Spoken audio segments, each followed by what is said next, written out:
Sanibonani babukeli. Namhlanje ngifisa ukukhuluma nabantu besilisa. Ikakhulukazi okuyibona abafuna inzalo isikhathi esiningi.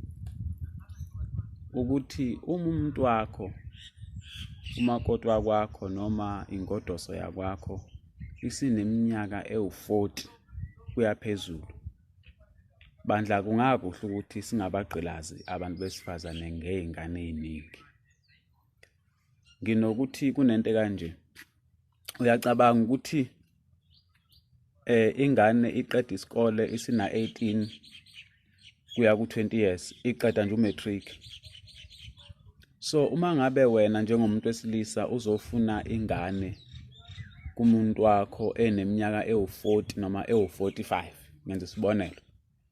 Uyacabanga mangathi uyakhulelwa eminyakeni ewu-45 ukuthi uyothi ingane yeni iqeda isikole, umama uyobe ena 65, uyobe seneminyaka emihlanu eqalile ukudla impesheni. Okunokwenzeka futhi ukuthi iyothi iqeda isikole mama beseshonile ngenxa yokuthi seshona sibancane kakhulu.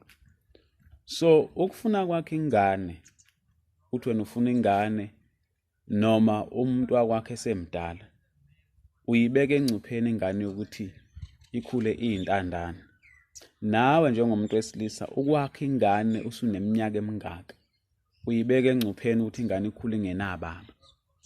Ngiyakwazi ukukhula komntwana engenababa kubuhlungu kangakanani.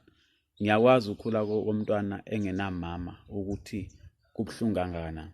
Uyobe ungasekho usuthule wena, but uyosala ehlukumezekile.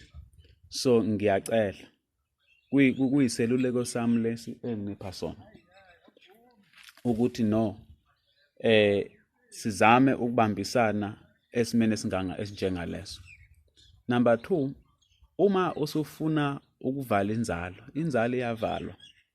Uyahamba esibhedlela uyobopha amathumbu, amapayipi la kuphuma khona iqanda, amapayipi esibeletho, ukuze ungabisakwazi ukuphinda uthola abanye abantwana. So iyona advice yami engifisa ukuyipha abantu besifazane, futhi ngibaqoqumezela abantu besifazane ukuthi babo masusu no age of 40 nje awucabanga ukuvala inzalo, kuyokulekelela kakhulu. Ukhulume nobaba wakwakho, umtshengise le video ukuthi nangu unesi ukhuluma amagama akanjena, wena baba uthini, wena baba ubona kukanjani. Ngoba esikhathini esikusona sesikhathini la umnotho ubheda ngempela kakhulu. Asikho isidingo sokuba nezingane engaphezulu kweziwu4 kuya ku5. Asikho nesincane. Kuyafiwa manje kuningane futhi asikwazi ukuzondla mase zinengangaka. Imisebenzi ayikho, akusafani naqala. Babezala ogogo bezala shumle ingane kwakufuyiwe.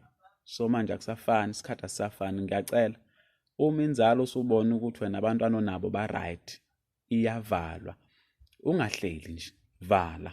Wenzele ukuthi lingenzeki iphutha lokuthi uphinde ubambe esinye isisu. Kuyokulekelela kakhulu wena lokho, kanjalo nomyeni wakho kwakhe futhi umshado wakho lokho, ngoba abantwana vele nizobe ninabo.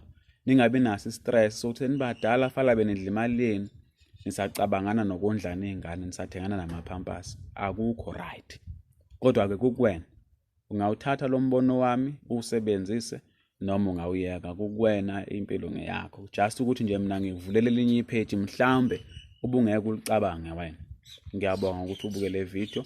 Isiqephu esilandelayo ngizobe ngikhuluma ke ngokukhulelwa manje kwengane. Sesiqedile ngokuhlela umndeni, sesikhuluma ngokukhulelwa ke manje ukuthi ofuna ukukhulelwa yini nani afanele ayibheke ukuze aqondanise amathuba ukuthi umuntu wakwakhe abambe isisu abe maningi, nokuthi ke mase sekhulelwe yini afanele ayidle, yini afanele angayidli.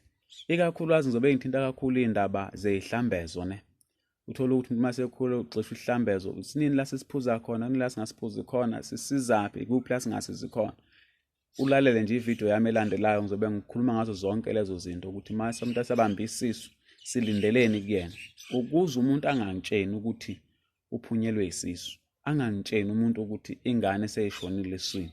Okwakho nje ukungilandela lapha ephejini lami, ngizobe ngichaza yonke loo nto leyo. Ngiyabonga kakhulu.